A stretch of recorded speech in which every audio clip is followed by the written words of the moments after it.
mari kita sekarang masuk, terakhir pembicara terakhir, saya ingin mengundang, eee, Ketua Komnas Perempuan, Komisi Nasional Anti Kekerasan Terhadap Perempuan. Saya ingin mengundang, Kakak Andi Yentriani untuk membawa kita seperti apa sih, tadi sudah menyimak dari Pendeta Lisi, kebetulan 2 pendeta pembicara pertama, padahal, Kak Silvana Apitulai itu komisioner KPAI. Silakan, Kakak Kakak Andi, Yentriani untuk menyampaikan seperti apa Komnas Perempuan melihat peran perempuan di parlemen pada memasuki pemilu 2024. Terima Tantangan kasih mungkin sekali. juga Kakak bisa tambahkannya lagi. Baik, terima kasih Kak. Terima kasih sekali Kak Sonya atas undangannya untuk berbagi, dan tentunya ucapan terima kasih ini juga hendak saya aturkan kepada Ibu Ketum, Ibu Deti, dan juga tadi kita diantarkan ya oleh Ibu Esther selaku Ketua 2 DPP PWKI.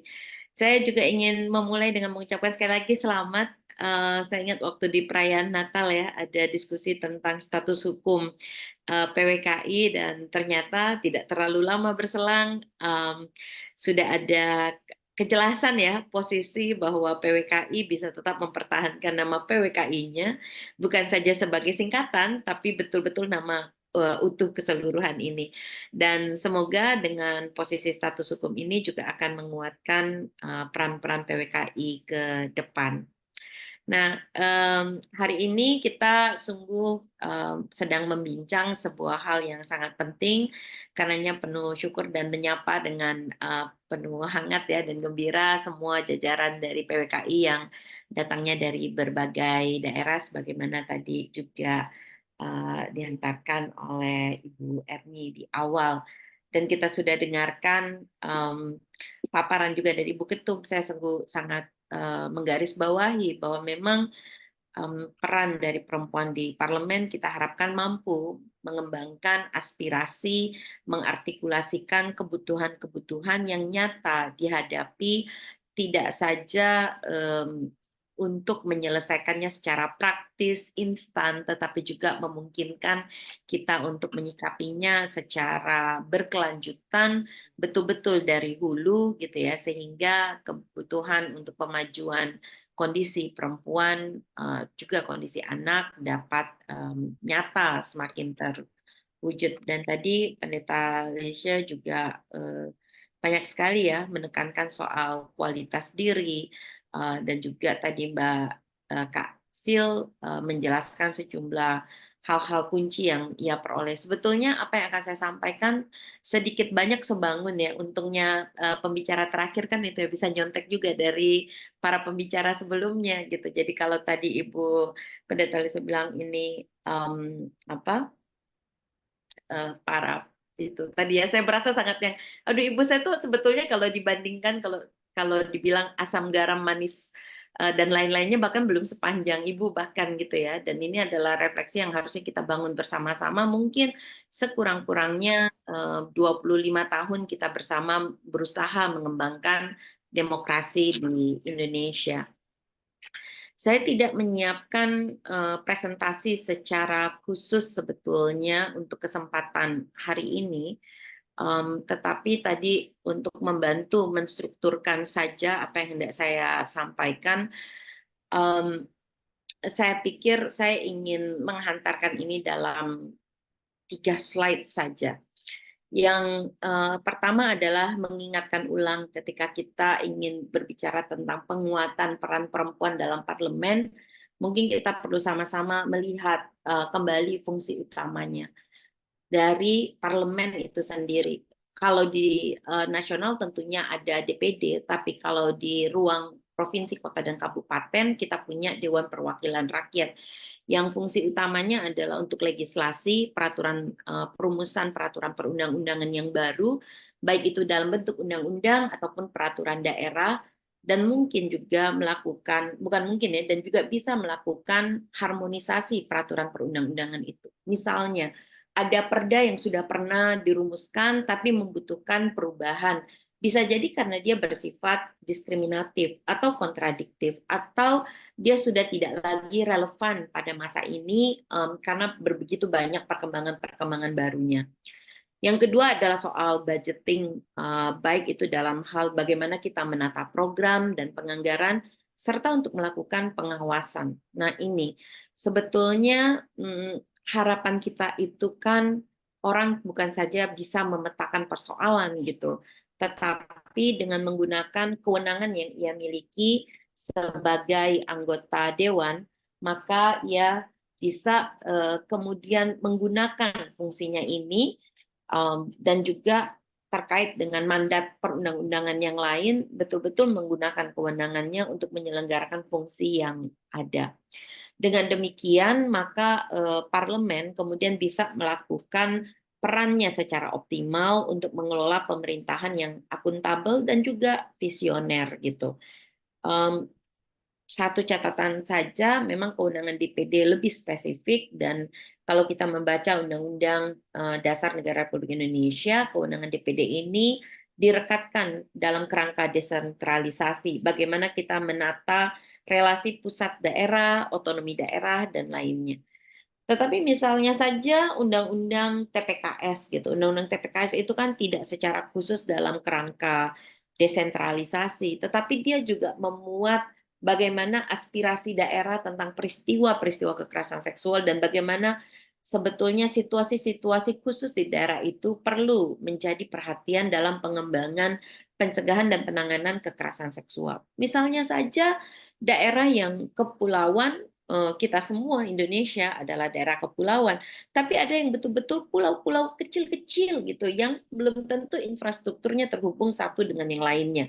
Nah, DPD dalam hal ini bisa memberikan juga catatan yang sifatnya lebih menukik pada bagaimana kerangka desentralisasi digunakan untuk menyelenggarakan pencegahan dan penanganan kekerasan seksual misalnya. Jadi itu adalah cara-cara tafsir penggunaan kewenangan sehingga kita bisa membangun tata pemerintahan yang lebih akuntabel, lebih visioner, yang lebih optimal dalam penyelenggaraan pelayanan-pelayanan publik yang memang dibutuhkan. Nah, berkaitan dengan itulah kalau tadi menyimak baik pembicara pertama maupun pembicara kedua, maka menurut hemat saya, bagaimana kita bisa menguatkan peran yang optimal dari perempuan dalam penyelenggaraan fungsi parlemen. Mungkin itu menjadi cara yang tepat untuk mendekati diskusi pada hari ini.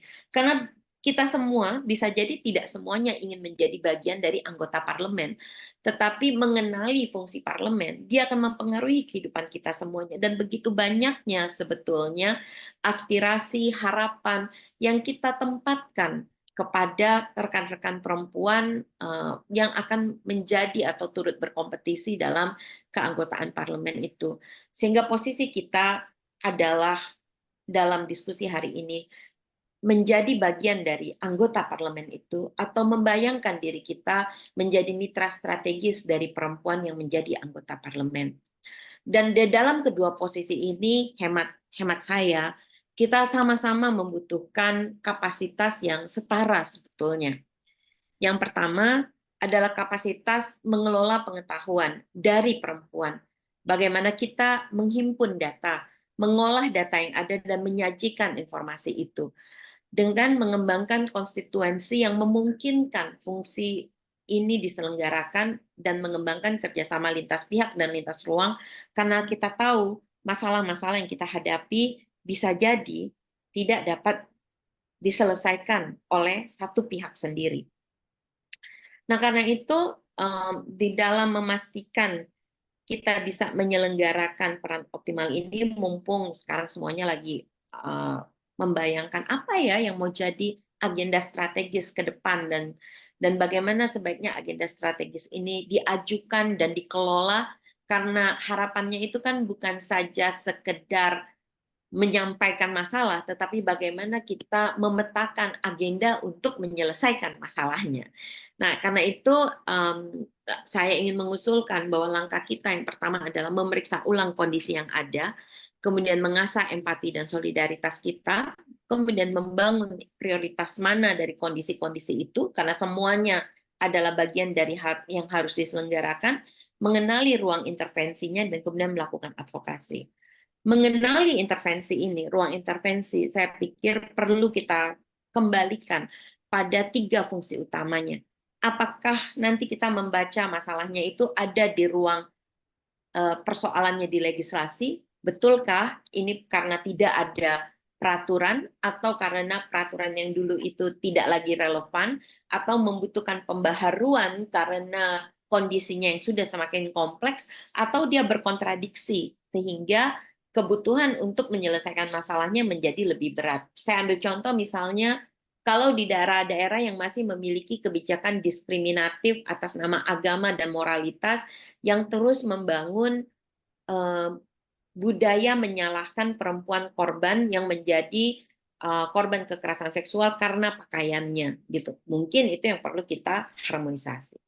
Tapi juga bisa jadi karena budgetingnya, semuanya berpikir kita harus memberikan layanan bagi perempuan. Tapi mari kita periksa seberapa besar sebetulnya program yang dianggarkan dan apakah ada penganggaran yang cukup. Saya ambil contoh, kita semua dalam ini kan 20 tahun undang-undang penghapusan kekerasan di dalam rumah tangga. Kita sudah dengarkan bahwa begitu banyak kasus kekerasan di dalam rumah tangga yang ketika dia dilaporkan kemudian ditarik kembali atau dibantu mediasi. Kita juga tidak menginginkan semua kasus kekerasan di dalam rumah tangga itu berakhir dengan proses hukum pemidanaan di penjara, karena itu juga akan menjadi gangguan yang luar biasa dalam kapasitas keluarganya. Tetapi apakah ada program rehabilitasi bagi pelaku? Apakah ada program pemulihan yang cukup bagi korban? Sehingga kasus kekerasan di dalam rumah tangga itu tidak berulang.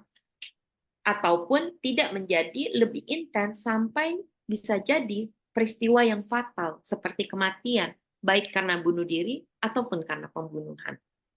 Atau, ternyata sudah ada nih kebijakan daerahnya sudah ada tentang layanan terpadu, programnya sudah baik, jumlah anggarannya sudah baik, tapi kenapa tidak terjadi? Mungkin mekanisme pengawasannya yang perlu diperbaiki, sehingga kita bisa melihat dari waktu ke waktu bagaimana pelaksanaan program dan anggaran itu, dan mungkin ke depan 5 tahun berikutnya ada perbaikan kebijakan yang dibutuhkan. Nah, karena itulah misalnya dalam kesempatan ini saya sering kali ya beberapa kali ditanya oleh anggota ataupun calon anggota gitu, Mbak, kita harus mengagendakan apa ya? Saya sering kali bertanya apakah ada menggunakan informasi-informasi yang sebetulnya bisa jadi sudah kita miliki. Misalnya, saya ambil contoh ya.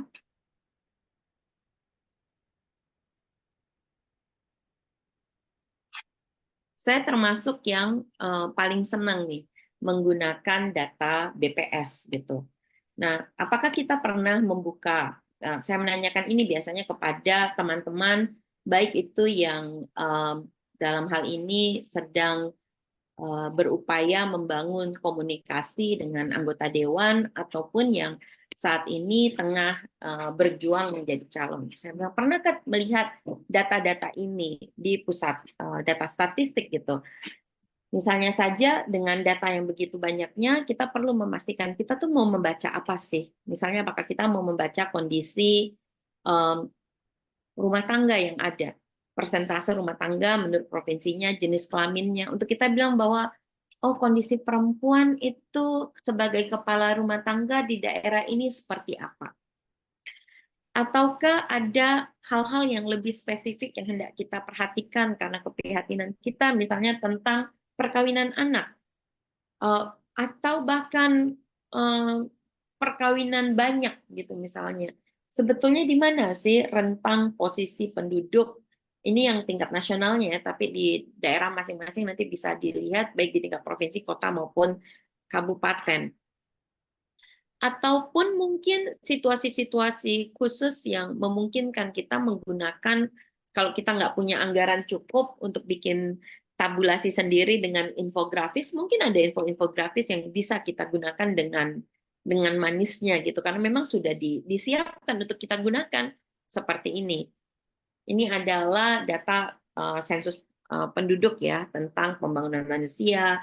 Bagaimana orang selalu bilang, oh ini banyak nih perempuan yang udah nggak mau kawin, nggak mau punya anak dan sebagainya. Jangan-jangan kita sedang sebetulnya masih dalam tingkat fertilitas yang memungkinkan kita untuk berpikir sebetulnya kecemasan tentang perempuan tidak menikah atau saya sebutkan ini karena pernah disampaikan oleh Bappenas dan saya mintakan kepada Bappenas untuk memeriksanya lebih lanjut, yaitu kecemasan soal perempuan tidak mau menikah atau tidak mau punya anak yang disebut dengan child free culture gitu. Apakah cukup tepat disampaikan pada posisi sensus penduduk 2020? Karena kita juga perlu membayangkan bukan saja soal jumlah fertilitas atau angka fertilitas, tapi juga daya tampung lingkungan terhadap fertilitasnya. Sebetulnya berapa sanggup sih bumi Indonesia dengan skala intensitas penggunaan sumber daya alam ini, tingkat fertilitas yang sebetulnya ideal tuh berapa sih? Jangan-jangan 1, bukan 2,18 gitu misalnya. Atau angka kematian ibu, angka kematian anak, dan sebagainya. Atau data ini, profil kemiskinan yang sebetulnya dikenali bahwa perempuan di semua lapis umur, di semua wilayah akan lebih miskin daripada yang laki-laki, gitu misalnya. Lalu data lainnya seperti ternyata indeks pembangunan manusia Indonesia itu terus bertumbuh, tetapi kita harus melihat dengan lebih detail apakah sebetulnya pertumbuhannya juga menunjukkan perkembangan yang apa namanya yang positif, yang juga kita tahu bagaimana cara mengelolanya. Misalnya tadi bagaimana caranya kita membangun kapasitas kepemimpinan perempuan ketika persentase perempuan dengan pendidikan SMA ke atas yang perempuannya masih jauh lebih kecil daripada yang laki-laki. Mungkin ini sektor yang perlu kita perhatikan, sekalipun dia adalah bersifat nasional, tetapi di saat yang bersamaan bisa jadi ada insentif-insentif di skala lokal, provinsi, kota, kabupaten yang memungkinkan percepatan persentase penduduk pendidikan SMA ke atas untuk yang perempuan dikejar tanpa memperlambat peningkatan di apa namanya di kelompok yang laki-laki dan seterusnya. Kadang-kadang ketika berbicara tentang kemiskinan, saya seringkali dan ini pernah beberapa kali ya diajukan bahwa ini karena indeks kemiskinannya nih tidak tepat. Harusnya yang diukur tuh bukan penggunaan beras, tapi misalnya sagu atau yang lainnya. Karena itu pertanyaannya adalah sebagai anggota dewan, apakah pernah memintakan kepada pusat statistik di provinsinya masing-masing data yang dibutuhkan? Karena itu diperbolehkan ya, data yang dibutuhkan agar bisa mengambil keputusan yang lebih baik dalam pengelolaan pemerintahan. Sebab semua informasi ini pada akhirnya dimaksudkan untuk bisa kita menata pemerintahan yang lebih baik dengan program-program dan kebijakan-kebijakan yang lebih mumpuni. Atau mungkin juga menggunakan data-data yang tersedia di tempat lain, misalnya Komnas Perempuan dengan ada catatan tahunannya, hasil pemetaan, kajian, dan lain-lain itu. Saya tidak akan terlalu detail dalam penggunaannya karena waktu lalu saya sempat juga menyajikan sejumlah data yang menurut hemat saya perlu menjadi perhatian kita bersama ya di dalam ruang yang apa namanya lebih besar. Sebentar ini.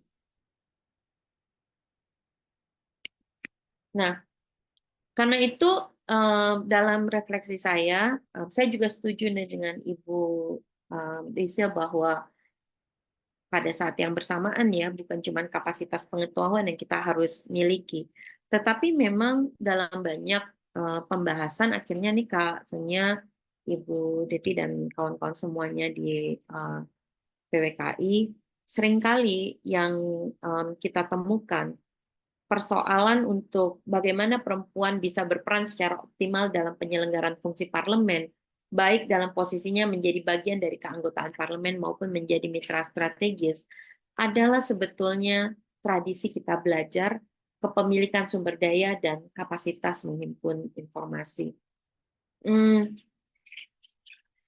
Dan ini bisa jadi kembali ya pada pada pola pendidikan kita yang sebetulnya sampai sekarang ini masih mengandalkan hafalan daripada keterampilan untuk menghimpun, mencerna, menganalisis, dan kemudian menyajikan informasi tadi. Tetapi juga titik krusial lain dalam tadi kan saya bilang langkahnya adalah untuk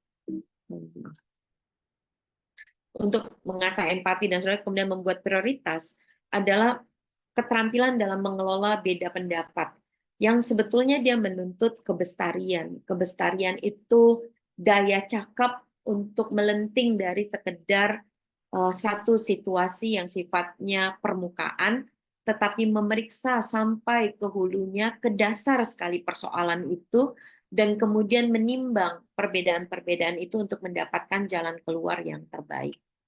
Lalu juga penguasaan pada penggunaan mandat dan kewenangan gitu, yang seringkali saja berpola pada satu mandat. Misalnya saja kalau di saya ya, saya mengingat perjalanan saya 5 tahun sebagai Ketua Komnas Perempuan, karena ada mandat penganggaran di DPR gitu misalnya, dalam proses penganggaran itu saya belajar banyak gitu bagaimana sebetulnya pola penganggaran negara APBN yang buat saya juga tidak familiar gitu, dan itu memang satu keterampilan sendiri. Dan karena pola pemilihan parlemen ini kan menunjukkan keterwakilannya ya, tadi juga banyak dibahas oleh Kak Sil, pada akhirnya dia seringkali menjebak pada politik identitas itu. Kalimat-kalimat seperti anak muda, pilih anak muda, tanpa memberikan pemaknaan kritis terhadap anak muda yang mana dan anak muda dengan agenda apa, serta pemaknaan wakil rakyat yang kemudian diperkecil menjadi persoalan dari keterwakilan itu sendiri dibandingkan pada saat kita ketika sudah duduk di dalam posisi sebagai wakil rakyat harusnya lintas sektor dan lintas kelompok, itu yang kemudian menjadi titik goncang yang seringkali membebani dari proses penggunaan kewenangan yang ada. Lalu juga meskipun sudah ada keberpihakan, ini ada berbagai pertimbangan politik praktis transaksional seperti tadi juga sampaikan, termasuk dari partai politiknya, atau bahkan saya mengingat ketika saya meminta kepada anggota dewan untuk lebih proaktif dalam menyoal peraturan-peraturan daerah yang diskriminatif, lalu jawabannya ya saya paham, tapi kalau ini dilakukan saya akan kehilangan semua dukungan gitu. Jadi itu yang lebih mengemuka. Juga ada soal kemitraan strategis dalam kerangka ethics of care. Ini bukan sekedar bilang, kamu jalankan dong tugasmu, tapi kita sama-sama membaca apa yang menjadi tantangan dan persoalannya dan mencoba bersama-sama untuk membangun ekosistem yang memungkinkan tantangan-tantangan ini kita hadapi dengan lebih baik. Serta akuntabilitas, karena banyak sebetulnya ruang-ruang konflik kepentingan yang kita miliki, baik itu sebagai anggota maupun sebagai mitra. Dan karena itulah etika dan nilai prinsip ini seharusnya menjadi mercusuar bagi kita untuk memastikan kemanfaatan yang optimal di tengah berbagai kemungkinan-kemungkinan konflik kepentingan, baik secara pragmatis, kita personal, ataupun kita sebagai keluarga, sebagai komunitas, sebagai kelompok keterwakilan gitu. Hanya dengan memastikan akuntabilitas inilah sebetulnya bagi saya kemanfaatan yang optimal dalam peran tata kelola negara melalui fungsi parlemen itu kita bisa peroleh. Dan saya sangat bersetuju dengan yang disampaikan oleh dua pemateri sebelumnya soal integritas, dan ini selalu mengingatkan saya pada dua kutipan dari Bung Hatta yang sangat saya senangi. Yang pertama adalah bahwa jatuh bangunnya negara ini, Indonesia, sangat tergantung dari bangsa sendiri. Semakin pudar persatuan dan kepedulian.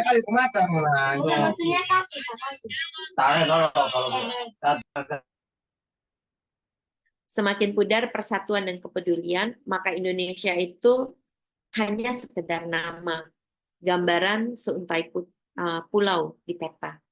Dan mungkin juga pulau-pulaunya bisa jadi berkurang ya kalau kita tidak memiliki persatuan dan kepedulian itu. Dan juga yang terakhir adalah bahwa kurang cerdas itu dapat diperbaiki dengan belajar. Kurang cakap dapat dihilangkan dengan pengalaman. Namun tidak jujur itu sulit diperbaiki. Saya mau berhenti di sini, Kak Sonia, untuk kita sama-sama bisa mendiskusikan lebih lanjut tentang cara kita untuk mengembangkan peran perempuan di dalam parlemen, dalam fungsi parlemen, baik itu tadi ya, di dalam parlemen maupun kita sebagai mitra strategis dari kawan-kawan kita yang akan berada di dalam parlemen. Terima kasih, selamat sore, dan mari kita berdiskusi. Wow, tepuk tangan buat Ketua Umum Komnas Perempuan. Silakan kasih emotion apa, love atau tepuk tangan. Tapi yang pasti yang terakhir tuh pesannya kuat sekali ya, luar biasa. Sangat apa ya, berkaitan dari pembicara pertama, bahkan dari refleksi Ibu Ketua Umum PWKI, ditutup oleh Ketua Komnas Perempuan dengan tadi apa ya, kurang cerdas dapat diperbaiki dengan belajar, kurang cakap dapat dihilangkan, dengan pengalaman namun tidak jujur itu sulit diperbaiki. Wow, itu founding fathers kita ya yang berpesan ternyata ya. Saya juga baru baca lagi nih Kakak ini. Terima kasih, tapi yang pasti jatuh bangun negara ini sangat bergantung dari bangsa kita ini. Setuju itu kata-kata Pak Muhammad Hatta.